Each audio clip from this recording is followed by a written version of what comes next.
Hi, and welcome to Hoffman's Hot Seat. I'm Tom Hoffman with One-to-One Media, and I'm joined today by Mark Grindeland, Chief Marketing Officer at TeleTech. And today Mark and I will be talking about ways in which customer service can be positioned as a competitive differentiator and how it impacts the customer lifecycle. Mark, thanks so much for joining us today. You're welcome. So, Mark, can you talk a little bit about how customer service can be positioned as a competitive differentiator and how some companies are going about this?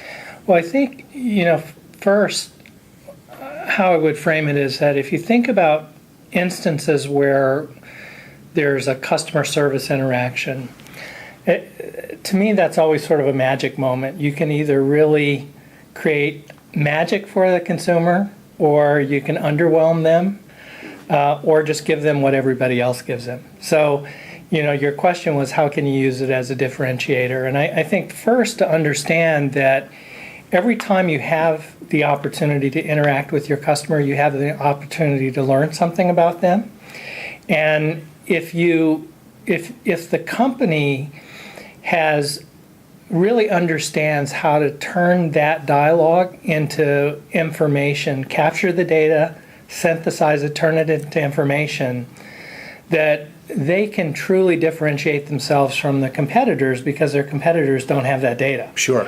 So if they can do that, that's a great experience. And there are some examples in the hospitality industry, financial services, or many industries have lots of examples, but just to give you, one example, I travel a lot. And, there are a number of hotels that I stay at where you would think you're having just a very natural dialogue with someone that works at the hotel, but actually they're getting information about you, and that's going into a database somewhere. And the next time you show up there, they've actually figured out how to use that information to turn it into a delightful experience for me. So, it might be like, why are you in town? Something as benign as that. And I might say, oh, well, gee, it's, my wife and I, we're celebrating our 17th wedding anniversary.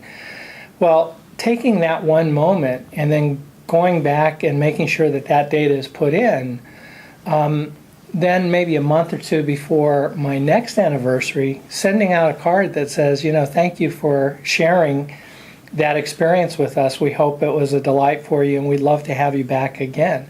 So there are ways of taking information that normally isn't structured, happening in a conversation, right, turning that information into ways that you can delight the consumer, let them know that you understand who they are, what's important to them. I think those are the things that truly differentiate companies. So it's certainly that. I think the other thing is, when most people think about customer service, usually they think about it in the sense that something went wrong. So, I'm calling up someone, and one of the trends that we see, and actually something that we're developing and have developed actually and been implementing for quite some time, is multi-channel capability. And what I mean by that is giving the consumer the opportunity to actually engage in that customer service issue in the channel of choice. So if, let's say I wanted to go on and try and solve it myself by going onto their website, if they see that I'm stumbling a little bit, having a pop-up chat that could happen to say, hey, can I help you? Is there something, that we can assist you on? Something that simple. That might click to a video where I'm actually talking to the person instead of listening to an IVR where I go through, all the buttons and I can never get to a person. Companies, I think, what they tend to do is they focus on operational efficiency. And what they do is they want to build cost efficiencies, and they forget about the customer experience.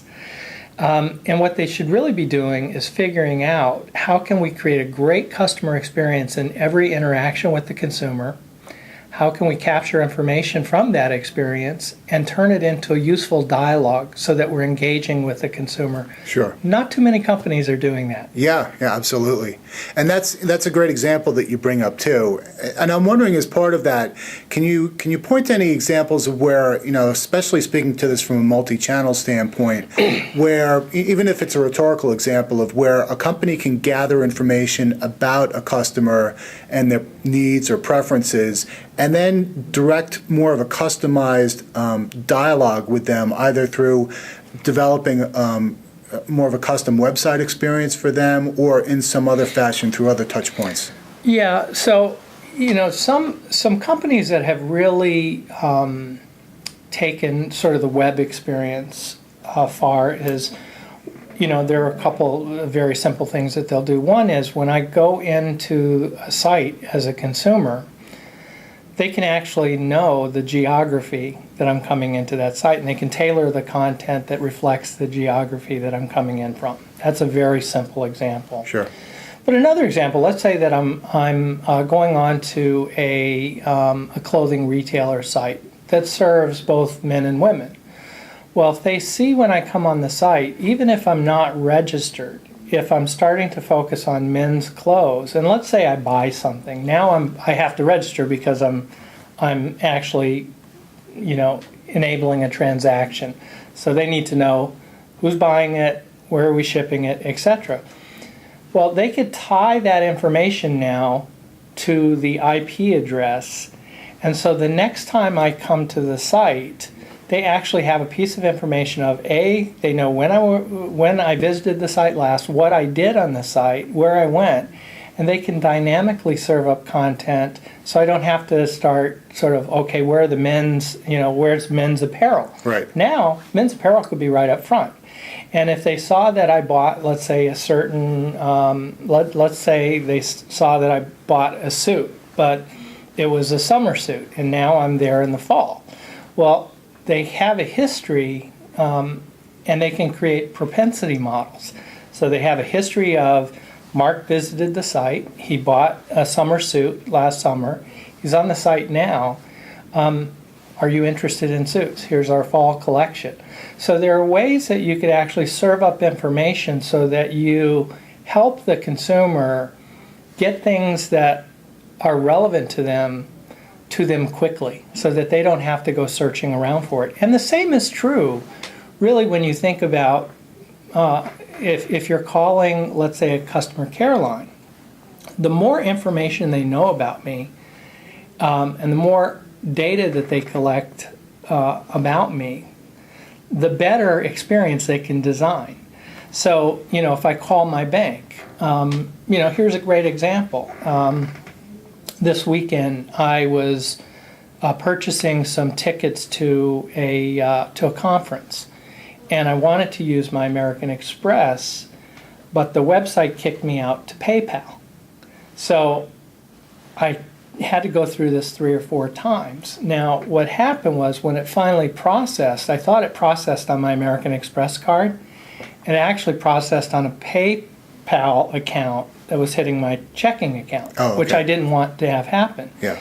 Now I had to call PayPal and have them reverse the charge. I had to call my bank to make sure that they didn't accept the charge, and I had to call the event company that was managing the ticketing. And so that one experience probably cost me an hour and a half of time. Now, if they would have built the experience up front right, if they would have seen that I was struggling with it, there could have very quickly been a pop-up with a customer care person saying, can I help you secure the ticket? And if I would have put in there, I'm having problems, they could have come up with a video conference that said, okay, let me walk you through it. So they could have taken what was really kind of a bad experience for me, and I spent kind of a day and a half and probably an hour and a half trying to correct something that really wasn't my problem, it was their problem. Right. They could have actually turned that into a great experience had they built in multi-channel service capability right up front, which is something we do for our clients. Sure. So, can you also, we were talking about a not so good experience just now. Can you point to examples of companies that you feel are really taking customer service to the next level and truly creating a competitive differentiator for their organizations?